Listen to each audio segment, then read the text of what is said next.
এটা আদালত অবমাননাকর বক্তব্য উনি দিয়েছেন, এটা সঠিক না।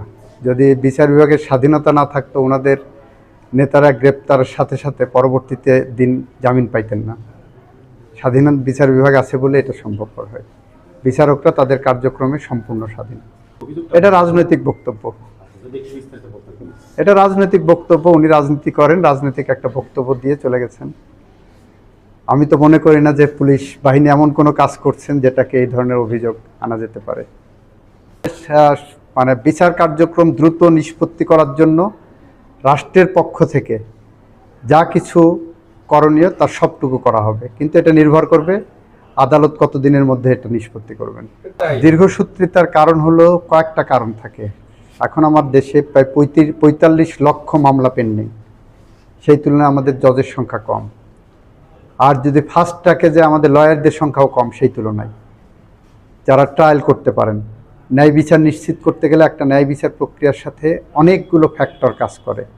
যেমন ইতিমধ্যেই আপনারা লক্ষ্য করেছেন রামিসা হত্যা মামলায় কেউ কেউ বলছেন যে অতি দ্রুত যাচ্ছে, যাতে ন্যায় বিচার ব্যাহত না হয় সেদিকেও খেয়াল রাখতে হবে। তো আমরা সব দিক খেয়াল রেখেই আমরা আমাদের আইনসঙ্গত যেটা কাজ সেটা করে যাচ্ছি। বাংলাদেশের বিচার বিভাগ স্বাধীন।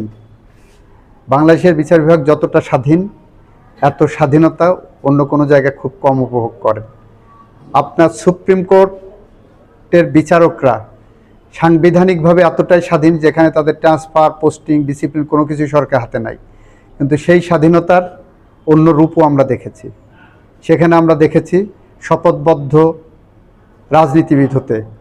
সেই স্বাধীনতা আমাদের দেশের মানুষের নাগরিক অধিকার রক্ষা করতে ব্যর্থ হয়েছে। আর আমার দেশে সাবঅর্ডিনেট জুডিশিয়ারিতে জজ সাহেবরা যেটা নিজেদের বিদ্যা বুদ্ধি দিয়ে, নিজেদের প্রজ্ঞা দিয়ে, মেধা দিয়ে যে রায় দেন, সেখানে সরকারের কোনো কিছু করার থাকে না। এবং বাংলাদেশে সরকারই সবচেয়ে বেশি আপনার মামলায় পক্ষ, এবং সরকারই সবচেয়ে বেশি হেরে যায়। এটাও আপনাদের মাথায় রাখতে হবে। যদি সরকার এত মামলায় না হারতো তাহলে বলতে পারতেন যে সরকার তার সব মামলায় জিতে যাচ্ছে। স্টাডি করে দেখেন, সরকারের বিরুদ্ধে রায় বেশি হয়। সরকারি সম্পত্তি আমরা উদ্ধার করতে যেয়ে আমাদের খুব বেগ পেতে হচ্ছে। সরকার ক্রিমিনালদের ধরে যখন ভিতরে দিচ্ছে তখন দেখবেন এক পর্যায়ে যে তারা খালাস পেয়ে যাচ্ছেন।